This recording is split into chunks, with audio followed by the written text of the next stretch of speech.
So today we're making a blouse, a normal bustier. Should I call this igbo blouse? So this is the pattern that I'll be using. The first thing we're going to do, if you're someone that likes to make a borderline, go ahead and draw your borderline. But for me, borderline doesn't work for me. When you want to measure, make sure it's straight. So the first thing I'm going to do, I'm going to get my shoulder to arm side measurements. So my shoulder to arm side, I'm going to use 10.5. So the reason why I'm using 10.5 is because the client I'm making this blouse for, she's actually very rich. So that's why I'm using this 10.5. So hope the pencil is clear enough. So this is I'm going to label here as shoulder, then I'm going to label here as AC, which is my arm side length. So the next thing I'm going to do is I'm going to get my shoulder measurements, which my shoulder here is 10.5. Like I said, none of this pattern that I'm making now is very big. She's very tall and huge. So this is my arm side. I'm going to connect this line to this line. Be carefully connect it. So the next thing I'm going to do is my shoulder sloping. Because one of these dresses is very big, I'm not going to be using one. I'm just going to be using 1.5. I'm supposed to use 1.5, but I don't want it to be too tight for now. So for my neck width, I'm going to come down with 4 inches also.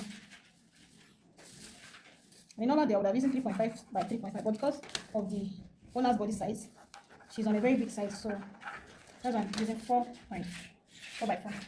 Sorry. So I'm going to connect my arm side. Difficult. So I'm going to connect this to my shoulder line. Let me connect it very well so it sits to my shoulder line. So the next thing I'm going to do is to get the middle of my arm side, which is my shoulder slope to my arm side is 9.5. So I'm going to divide it by 2. So whatever I have is what I'm going to mark here. So over here I'm going to come in with 0.5. This is my front pattern, please. So I'm going to come in with 0.5. I'm going to connect it like so. So I'm going to connect it. So this is all about my shoulder part for now. So the next thing I'm going to do, I'm going to go ahead and add my, you can see how I'm trying to get my measurements.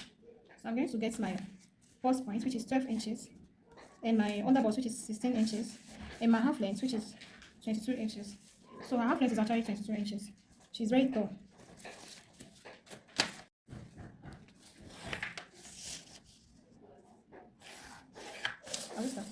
So the next thing I'm going to do is come and pick this pattern for me. Okay? Come and pick this pattern for me. So remember, this is a blouse. I'm just going to, from her half length, I'm going to, because she's very tall, I would have measured just 6 inches of her, but because she's very, very tall, I'm going to measure 7 inches. So these 7 inches, I'm just going to measure it because of our tummy part. So the next thing I'm going to do is my nipple to nipple intake, which is my bust span. So my bust span is 9 inches. So 9 inches divided by 2, we're going to have 4.5. So I'm going to carefully mark 4.5 in all my lines. So I've not labeled this. This is my bust point actually. This is my under bust. This is my natural waist, which is my half length. This is my full blouse length, which is my lower waist. So I'm going to mark this 4 inches. 4.5 inches, not 5 inches. So I'm going to connect everything together.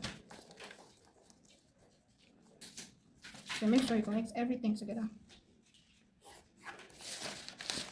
So the next thing I'm going to do is I'm going to come here. Remember, this is a blouse. So it depends on how open you want the cleavage to be. If you're making something like off shoulder, you can just go ahead and mark 5 inches, like some people do. But because the whole of this place is very big and I don't. So I'm going to come here. I'm going to come to her bust point, to her arm side. Sorry, I'm going to go up with 2 inches. So I'm going to come to her arm side. This is our arm side. I'm going to go up with 2 inches, which if you measure it, it will be around, or we'll be having around 8.5 lengths for our cleavage. So because she's very big, this 8.5 is okay for her. I've been working for her and this is what works for her perfectly. So this 8.5 is very okay. So I'm going to connect this line up also. So the next thing I'm going to do now is my contouring. So I'm going to be doing sometimes if you want to do your contouring, you can use, I'm going to be using 3 inches for my contouring actually. I can decide to share it's 1.5 here, 1.5 here, but no, I want to do 2 inches here, 1 inch here, because I have a particular fullness I'm trying to achieve, and this will always give me that. So I'm going to take just 1 inch here. So I'm going to, so this is for my underbust tightening. So I'm going to connect it like so. I'll make sure I'm connecting everything to my bust point. And connect it like so. So next I'm going to do is my overbust tightening. So I'm going to be taking 1.2 here. Please, so sometimes what you need to do is to measure your upper chest, then you divide it whatever. But me, I just if you're very big, maybe busty, I take 1.2. It works very well for me. So just go ahead and take 1.2 here, 1.2 here, then connect it to your bust point.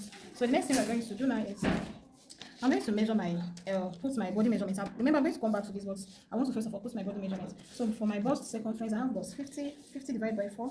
Whatever we have, we're going to measure it here. Now remember, whatever we took out of the allowance, this is a bustier, you're going to add it back. So I took out almost 2.2 at this upper part. I'm going to add it back. So my underbust circumference is 42. So 42 divided by 4, we have 10.2. So I'm going to measure that. So I'm going to remember what we took here is 3 inches. I'm going to add it back. Now at this point, I've not added any of my seam allowance, which I'm still going to add because this is blouse, and I'm going to add as much as 2 inches for my seam allowance. So this is my natural waist.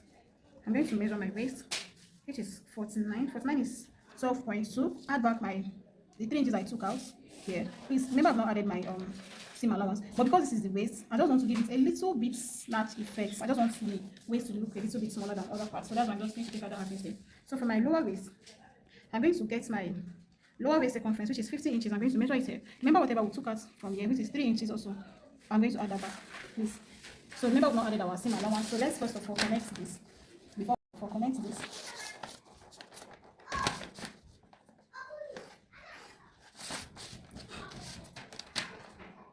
so I'm going to first of all connect this. Then next thing I'm going to do is to add that on the arm side. So to add my arm side, that I just came down with 2 inches. So from the first point, I'm going to go out with 1 inch. So I'm going to connect this. You can see that this our pattern is very big. That's because the one is very, very big. So this I'm going to connect this before I now start adding my seam allowance. Like I said, I'm going to add as much as 2 inches there. That's because the other is on the big size and it's just a blouse. So for her to be very comfortable with this, I'm just going to go ahead and add my. But when I get to the down, I'm going to add more than 2 inches. Remember, this is my lower waist. This is my lower waist. I'm going to add more than 2 inches here. That's because I want it to balance at the hip side.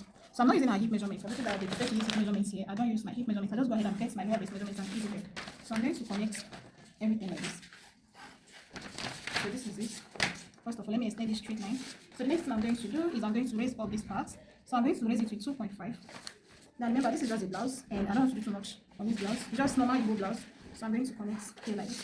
So this is how the side is. So like this. So at this point, I'm going to connect this part to our allowance. So the next thing I'm going to do, remember that we've not connected this. I'm going to come back here and connect this. Remember whatever I took out here, I'm going to measure it here. But because this is a blouse, I wouldn't want it to be too straight. So I want it to have that kind of peplum effect on the down, not really peplum, but I want it to be very curvy and I want that to be comfortable at the tummy part. So I'm still going to extend this. So this is how I'm connecting it firstly. So next thing I'm going to do, I'm going to try to reduce this distance. I don't want to use the whole of this. Once I take out the whole of it, it's going to be too fitted on the tummy side and my clients will not be comfortable on it. So this part, I'm not going to take out all the 2 inches I have here.